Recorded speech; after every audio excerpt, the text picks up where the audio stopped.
A little addition on the note of the bunny busting there. At the urging of his wife, Mrs. Autry, she urged him to write Peter Cottontail. This one is a novelty poem, or not really a poem, it's just kind of a story. I call it Dear Junior. It's a hillbilly mother writing to a hillbilly son. Dear Junior, I'm writing this here letter slow, as I know you cannot read fast. We don't live where we did, and you laughed as your ma read, pa read, but most accidents happen.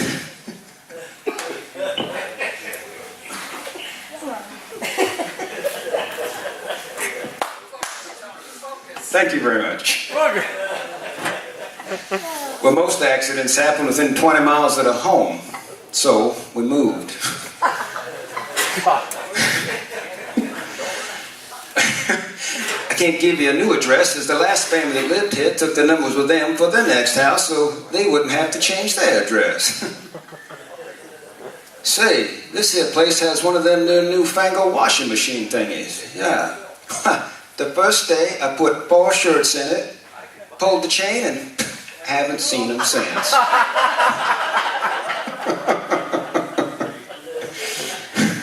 It even came with 2 windmills, but your pa determined another enough wind for 2, so he took one down.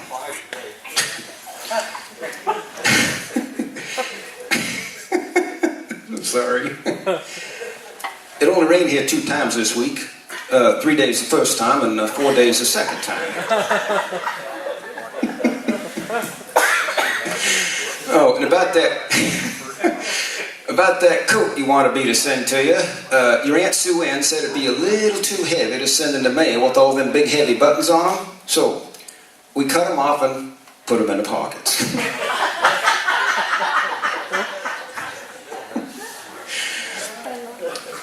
Oh, and about your doggone it. Got a letter from the funeral home the other day. Said if we didn't make the last payment on Granny's funeral bill, up she comes.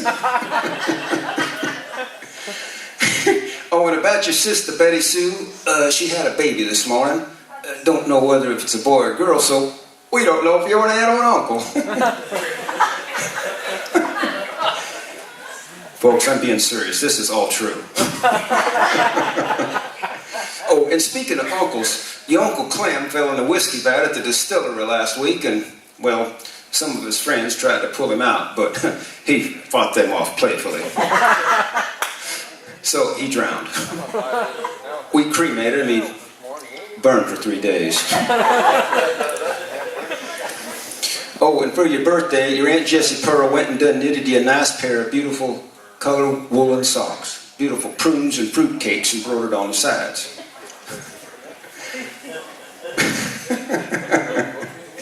But after she'd done went and sent them off to you there at the mail, lady there at the post office said she'd reckoned you'd grown another foot since she'd seen you last.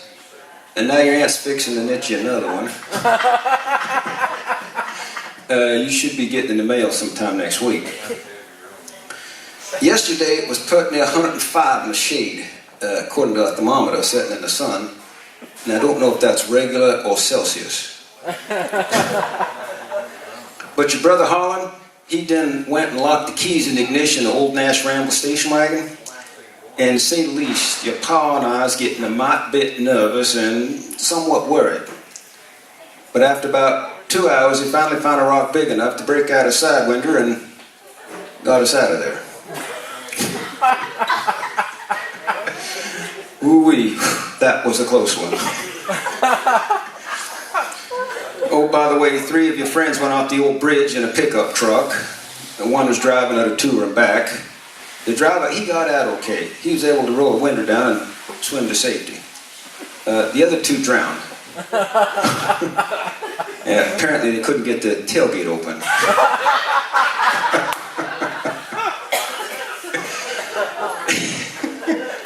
It's all true.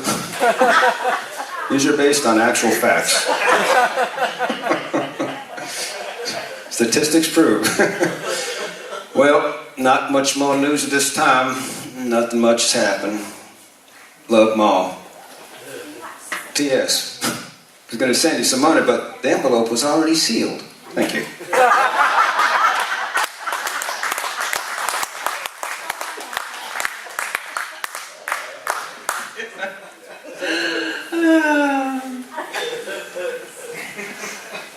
Tony. What he doesn't want you to know is that's his letter. He's just trying to blame it on somebody else.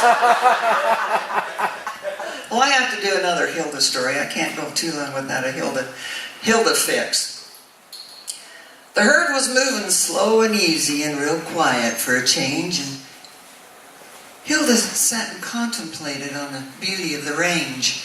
Now, just about noon, the herd would stop and shade up for a spell, giving Hilda time to trap some local phantom quail.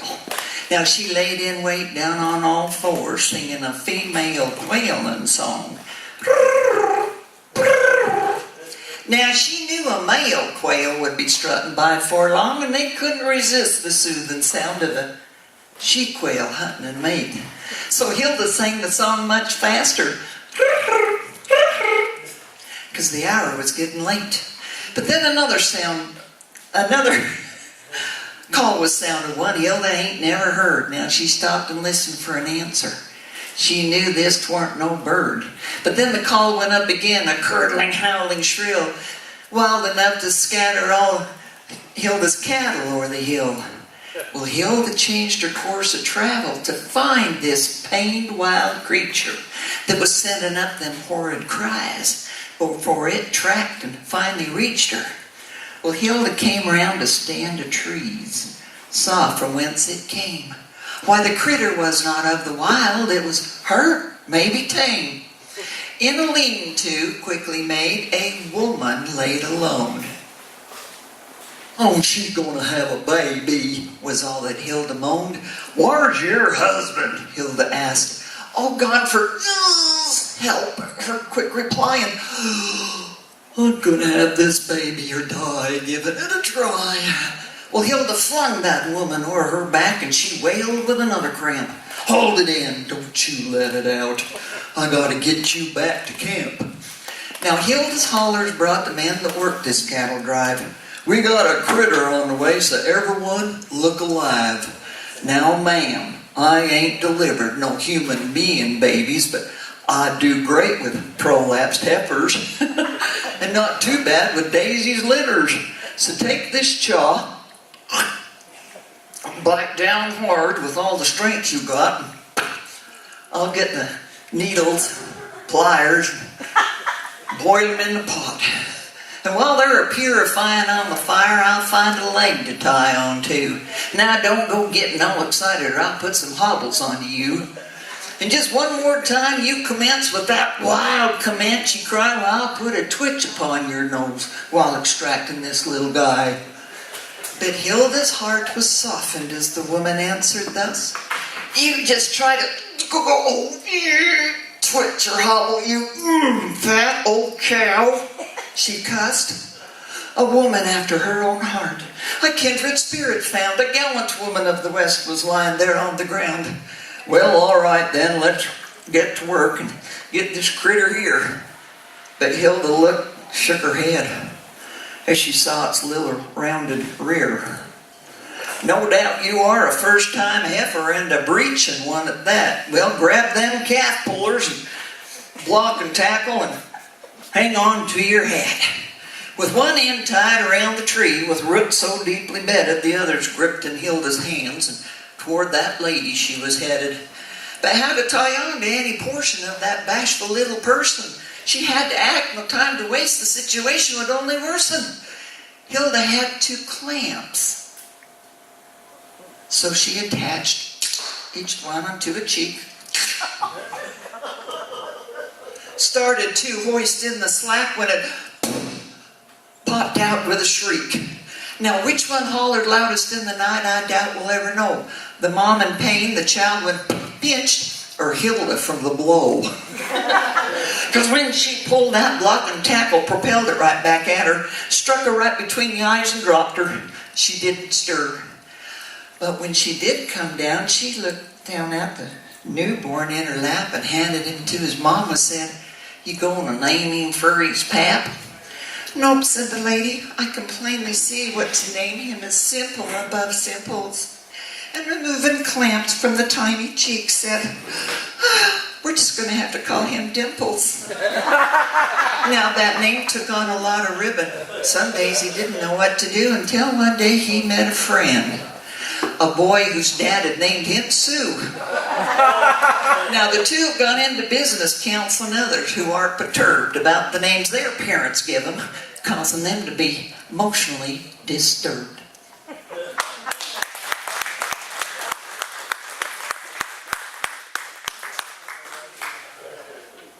Okay, well, we got a little time. We got a captive audience. I'm going to do The rest of the day. Sonny Hancock's The Horse Trade. I traded for a horse one time. He wouldn't take no beauty prize, just this great big long-geared blue roan gelding. Not too bad for weight or size. Now I had to ride some tough old circles, and this trader guaranteed that this horse would show me lots of country and not need too much rest or feed. He said, now this ain't no kid's horse, but he'll pack you up the creek. He will hump up on some occasions, and he has been known to kick. Now I wouldn't trade him to just anyone without feeling some remorse, but if you're a sure enough cowpuncher, mister, this is your kind of horse. Well, I stepped up on that horse next morning. He began to buck and bawl. Now that trader maybe hadn't lied none, but he hadn't told it all, because we sure tore up the country where he threw that equine fit. I was running out of handholds by the time he finally quit. I guess that sort of set a pattern. Things just never seemed to change. Oh, I showed him lots of country, every corner of the range, but every time I rode that bugger, man, he kept me sitting tight. I knew I'd have to make at least 3 bronc rides before he'd pack me home at night. Which would have been okay with lots of horses that I knowed, but this old pony had my number. I just barely got him rode. And the thing that really spooked me and put a damper in my pride was that he was learning how to buck faster than I was learning how to ride. Well, I rode into the camp one evening. It was getting pretty late, and there's this gray horse in the corral, and saddled there by the gate. Well, I looked that gray horse over, and I sure liked what I seen, and this kid showed up from around the barn. He looked to be about 16. He said he lamed that gray that morning coming down off Granite Grade, and he wondered if I had a horse I'd maybe like to trade. He said he didn't have the time to stop and rest and let him heal. Since beggars can't be choosy, he'd take most any kind of deal. Well, when it comes to trading horses, why, most anything is fair, so I traded him that blue roan horse for that gray horse then and there. Then my conscience got to hurting. When I thought of what I did, trade a fly-blown dink like that off to a little wet-nosed kid. So next morning after breakfast, I tells him, listen, lad, if you want to know the truth, that trade you made last night was bad. That blue horse, he's a bad one. Bad as any horse you'll see. He'll strike, he'll kick, he'll stampede. He's a sorry SOB. It's all I can do to ride him, and to tell it to you straight, I think you'd be awful lucky just to ride him past the gate. Now, I got 2 or 3 old horses out there in that saddle bunch. They ain't got too much going for them, but I kind of got a hunch they'll get you where you're going if you just don't crowd them none. But damn, I hate to see you ride that blue roan bugger, son. Well, they said I told you there last night I'd take most any kind of trade, and I appreciate you telling me the bad mistake I made, but my old daddy told me when you're trading, no matter how you feel, even if you take a whooping, a deal is still a deal. You say he's got lots of travel and he's not too bad for speed. Well, sir, I'm kind of in a tight, and that's exactly what I need. I traded for him fair and square, and damn his blue roan hide. When I ride out of here this morning, that's the horse I'm going to ride. Well, I watched him cinching up his saddle, and he pulled his hat way down, and he stepped up in that rigging like he was riding off to town. He put both spurs up in the shoulders and sent that blue roan hair a-flying. tipped his head way back and screamed just like a hungry mountain lion. Well, I've heard lots of stories about that bucket horse ballet. I've heard of poetry in motion, but the ride I seen that day just plumb defied description. Though I still can see it plain like it happened in slow motion. It was branded on my brain. I don't think I could explain it to you even if I tried. The only thing that I can say is by the saints that kid could ride. He sat up on there all relaxed like he was lying home in bed, and every jump that pony took, the kid was half a jump ahead. When it was over, I decided I could learn a few things still, and I told him, son, I'm sorry I misjudged your riding skill. He said, shucks, that's okay, mister, as he started on his way. But if you think this horse can buck, don't put your saddle on that gray. Nice job. Mr. Bryan Dilworth. We're still having fun? Everybody's awake? Yeah! All right, yeah, I heard some laughter there, so that's good. That is good for you, really. We're just getting started. Laughter is the best medicine. Reduces stress, and somebody said it even reduces cholesterol. I don't know if that's true. I kind of doubt that. This is the 100th, and you guys like bear stories, right? Yeah. You want to hear one? Yeah. All right, here we go.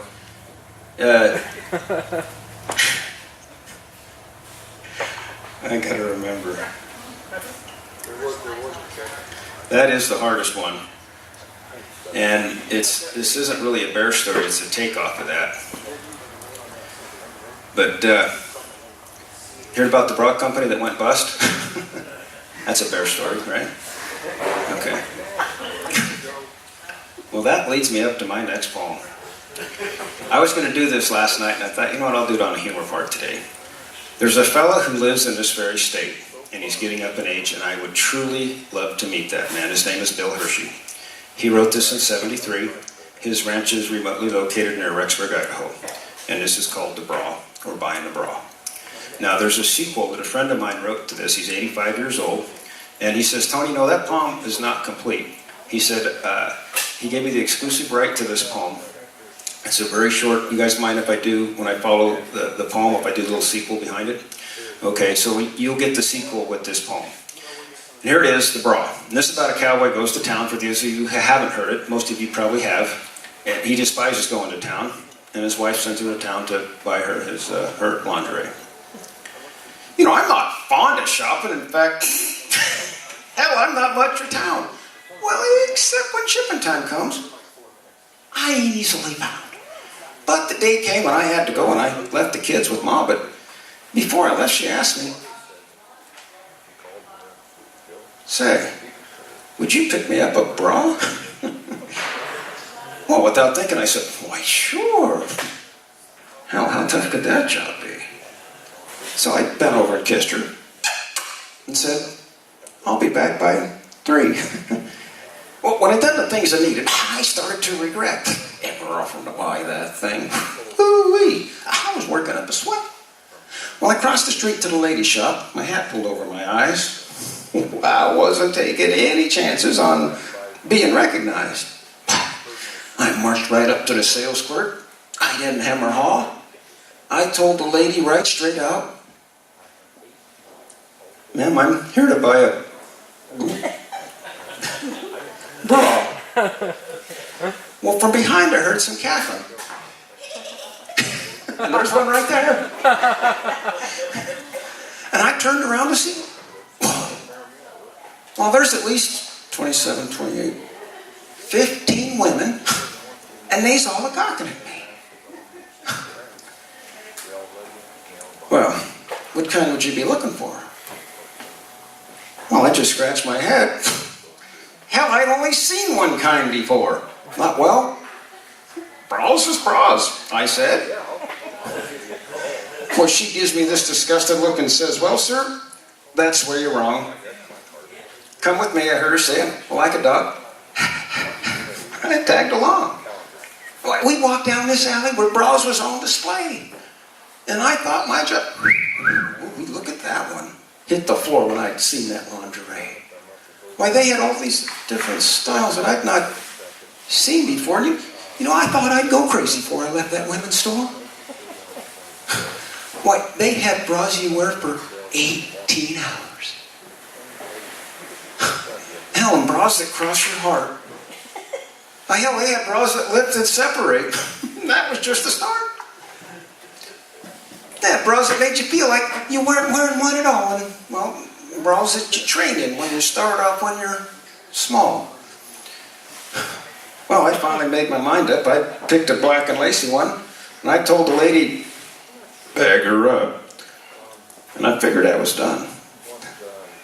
Yeah, but then she asked me for the size. Yeah, well, I didn't hesitate. Yeah, because I knew them measurements by heart. Let me see, when did I see them in their measurements? Hold on, folks, I know I saw them, their figures are right. Oh, wait, here. Hell, here it is right here. 6 7/8, that's it. 6 7/8? Well, sir, that really isn't right. Oh, yes, ma'am, I'm positive. I just measured them babies last night. Why, I thought she'd go into shock. I must have took her by surprise. When I told her that my wife's bust was the same as my hat size. Oh, that's what I used to measure with. I figured it was fair, but... Well, if I'm wrong, I'm sorry, ma'am. Well, this drew another stare. Well, by now a crowd had gathered and they's all cracking up. When the... There it is again. She asked me to see my hat to measure for the cup. When she finally got it figured, I gave the gal her pay. Oh, yeah, you're sorry. 45, 55, 65 bucks. Turned to leave the store, tipped my hat and said, good day. Well, my wife heard the whole story before I'd ever made it home. Yeah, she talked to them same 28, 15 women who all called her on the phone. When I got to the ranch, she was still laughing. But by then, hell, I didn't care. Now, she don't ask, and I don't shop for no more ladies' underwear. Thank you.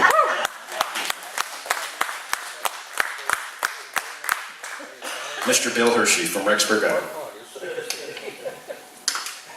Now, this friend of mine, he's a retired internal medicine doctor who specialized in kidneys before the dialysis machine was invented. His uncle was the scriptwriter for Perry Mason's Ironsides. He's been at Elko. He's opened for Baxter Black, as I have as well. And this poem is called, you heard about the cowboy who was sent to buy the bra. Still, his wife does chuckle. Still, her friends talk on the phone. At that time, her husband brought that lacy bra back home. And still, his compadres tease him. And still, total strangers stare at that poor benighted cowboy who bought ladies' underwear. Well, the topper of the story came early just last spring. When he went to put his hat on it, he looked inside the thing. Well, the tag that showed his hat size that he'd used to size the bra, it went totally missing.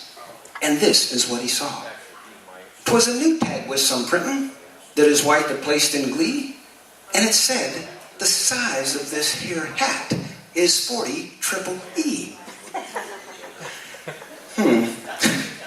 Well, what he thought does that mean? Well, he's bound to figure out. So he went and got that brassiere to eliminate any doubt. Well, his wife come in and found him, and this is what she said. Oh my God, Harley, take that darn thing off. It looks silly on your head. Thank you. Thank you. Mr. Ken Gardner. Thank you.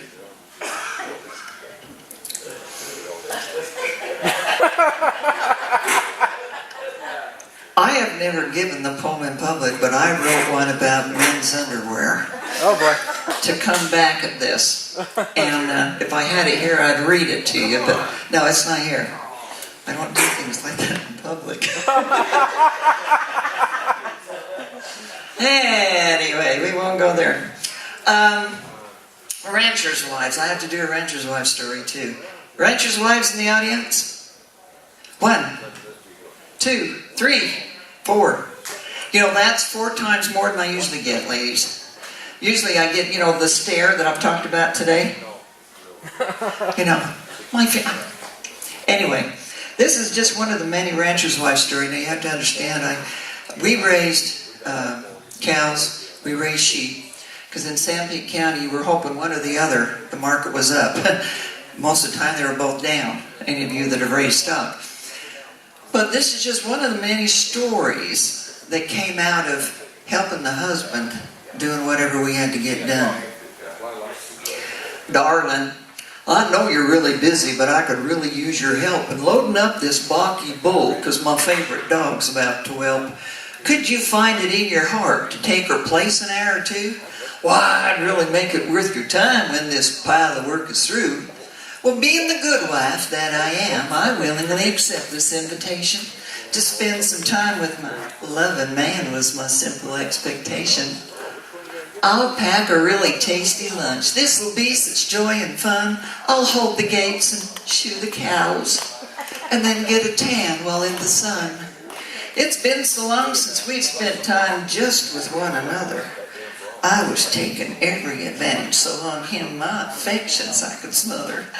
I put on my new Wranglers, soft printed cotton blouse, shiny boots and colored glasses. Now I look sharp as I leave the house.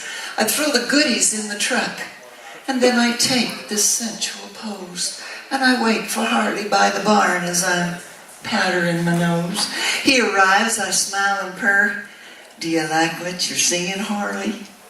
He says, yeah, it's about time. Now help me load up this here barley. I got cows to feed and calves to chase. So heave with all you got, because we're headed for the lower field where I got that ornery bull with hoof rod.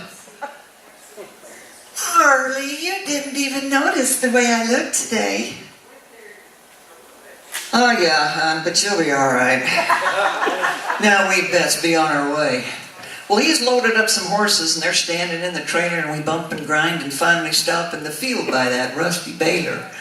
Well, there's them bulls, so saddle up and ride on down around them. Really wish I had my dog, but you're going to have to go surround them. Now, Daisy sure can load a bull, and that's purely not a miss, so maybe if you used to bark a time or two, they just might think she's with. Well, there I am all by myself, toe-to-toe with this prodding bull, barking till my throat is dry, feeling like a dadgum fool. He stomps the ground and snorts at me, so I bark and growl and holy stare. Then he charges, my horse takes off and throws me in the air. Now I'm laying in the marshy swamp when I hear Harley yelling, run. Well, this was ended a wondrous day I thought would be such fun. Black mud holes to my shiny boots, and my cotton blouse is torn, and my Wranglers, once creased and tidy, now look weathered and forlorn. But I heard that bull a-coming. So I jump and slop and fright. I'm hurt, can't see, and somehow hoping I'll still get home tonight. Now I scurry for the trailer, and them doors are open wide.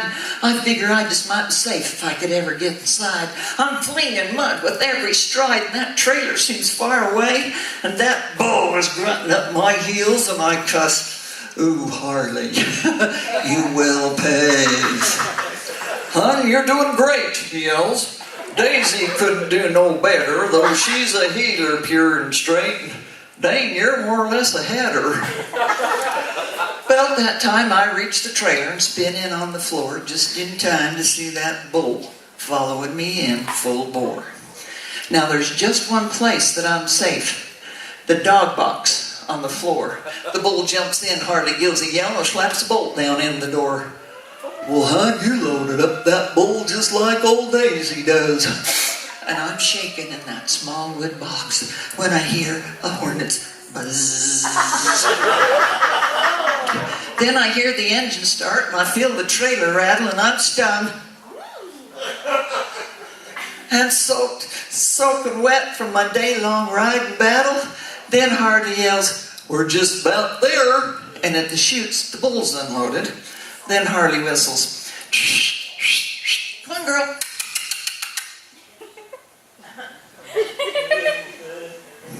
And out of that cramped box, I exploded.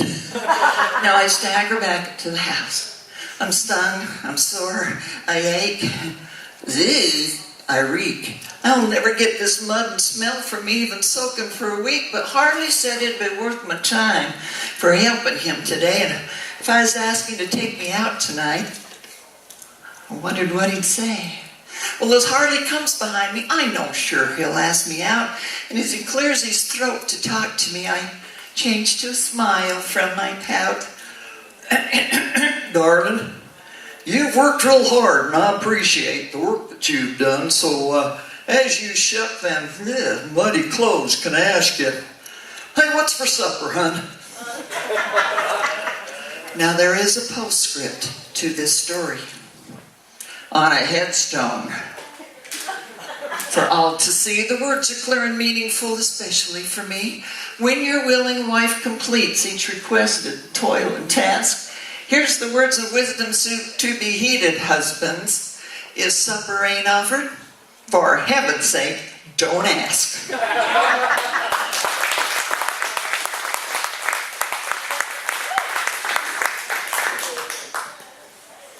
Jeez. We're getting down to the bottom of my humorous ones, so you have to bear with me. I'm digging into Pat Richards and stuff now. The Donner Party.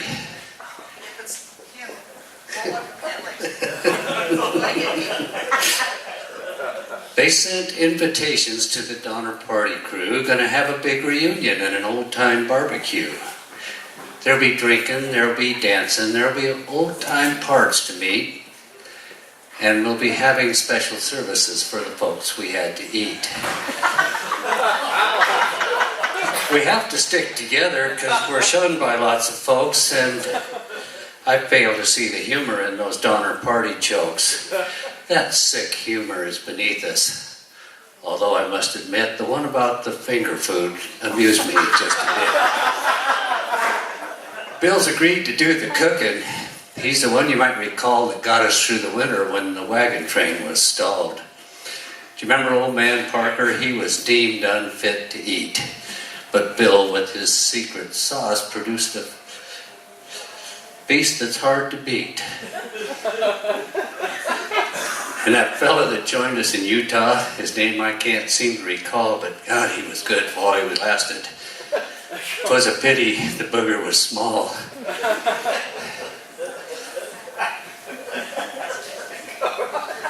And that feast that he concocted with that feast that he concocted with that fella from Abilene, but Bill complained that Irishmen were awful hard to clean. By the time you got their innards out and threw away the poop, it took at least 3 big ones just to make a pot of soup. Well, eating humans can become addictive. I know it sounds morbid and crude, but there's times when I get to craving a big pot of Mexican food. So if we stick together, we can make this thing a winner. And in case I didn't mention it, bring a guest along for dinner. Pat Richardson.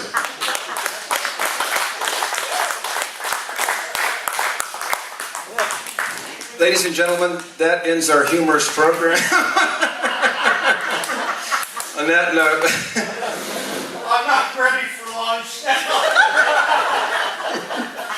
where's the buffet? They're serving French fries. Okay. Sam DeLeeuw from Roy, Utah. This young man right here, committee member, Bryan Dilworth, and myself, Tony Argento. Thank you. Bards and Ballast with Bill Childs at 1 o'clock.